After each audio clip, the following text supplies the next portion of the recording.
I'd like to kind of quantify where this opportunity is at the moment. So, you know, we know that so-called programmatic or automated selling kind of hit pictorial display first, I guess, in terms of, you know, channel, if you can broadly paint it that way. And then perhaps it's happened with mobile and video, and we know there's overlap between all of those channels. But I think Videology has done a piece of research on this, and you say that about 2/3 of video ads are sold using these mechanisms currently.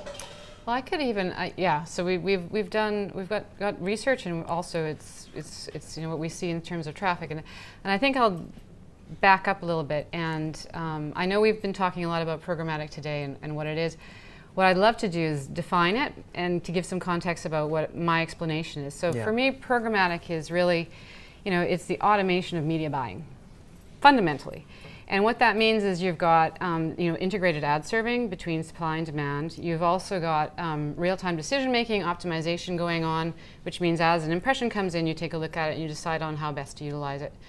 And it also means, to me, that you're using variables to help you make those decisions. So it's data, it's context, it's a whole bunch of different elements coming together to help you arrive at a decision in real time on how to optimize the result for the client, for the advertiser, using that particular media.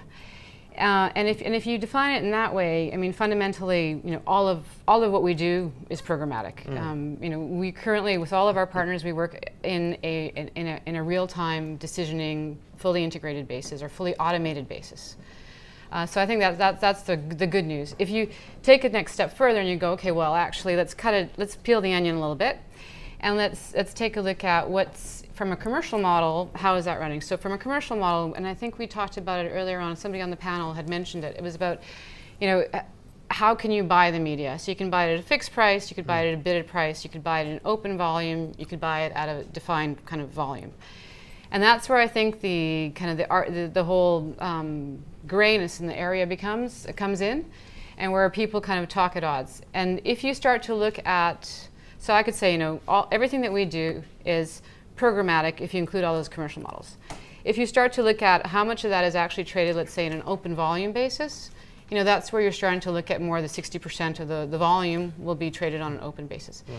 If you then start to say, well, actually, you know, how much of that is bidded, and that's where you know, the estimates of 6 to 7%, I know Spot Exchange has done some estimates as well in terms of where bidded VOD inventory is being traded at. I think in the US, it's one of the markets where you've got the strongest growth, and that's, you know, above 10%. Interestingly enough, APAC is an area where you're seeing a lot of strong growth in bidded inventory initially as well. So, you know, there's different ways that you cut it in different locations depending on the market environment and depending on the supply side, where you have kind of the different results, if you will. What about the role of ad networks in this? I mean, are they giving you everything you need? How do they need to change? So I think ad networks are, I mean, again, we had the discussion about the benefits of ad networks, and I think ad networks, you know, have a great role to fill, but they have also a responsibility, and, you know, if they're going to succeed, they need to be abreast of what technology is requiring. So from a network perspective, at least from a VOD perspective, an advertiser's, you know, primary concern, and this was a, you know, I was just reading through a study done by Winterberry in the IAB in the US, and, you know, the advertiser's main concerns for VOD, you know, before they expand into it, is brand safety and transparency. That's number one. And if you're talking about programmatic buying and networks coming in, or even moving to an open exchange environment, having that transparency and having the safety is really key, which means networks now need to provide that transparency, which is actually something that these, you know, that hasn't historically been, you know, available, certainly not through the VOD area. And in display, it's been happening.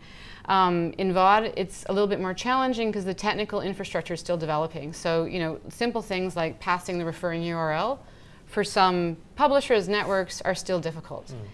And until we get, you know, all of that up and running, we will always have a little bit of, you know, hesitance to jump fully into it because we just won't know where, you know, won't know where we're running, or you know, the brand safety element. So I think from a network perspective, there's a big responsibility on their side to ensure that from a technology perspective, they're able to meet the demands of the advertising community.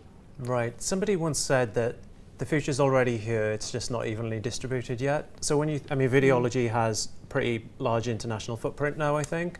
So what are you seeing around, the evolution of these practices in different markets, and where's next? You referred to APAC. Yeah. We're active in APAC as well. I think that what's interesting, fundamental trends, is it's all about brand safety and quality. That's unanimous. That's fundamental. Wherever we are, that's a key concern for advertisers, because VOD is a branding format. So that's, I think, trend number one. That's pretty consistent. The other one that's been pretty consistent is efficiency. So how can we procure media at scale, because VOD historically hasn't been at scale. How can we procure media at scale and reach audiences at scale?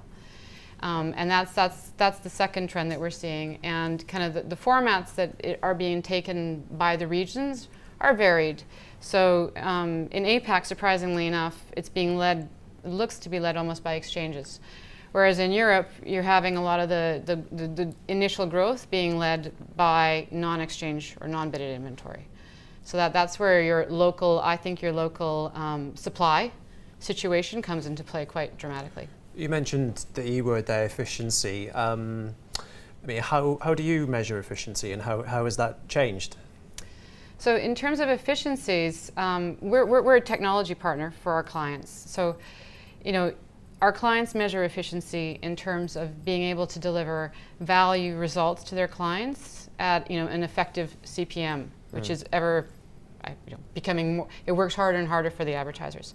So for us, efficiency is really measured in being able to be efficient in terms of allocating the media across the advertising, getting the results we need in a cost-efficient way. In terms of efficiency, as well, you could be looking at the impact of the actual advertising campaign, and looking at how can we be most efficient at running that. And that's also stems into, we talked about this before, multi-screen. So it's understanding how to optimize and how to deliver that message to our clients' audience most efficiently across platform as well.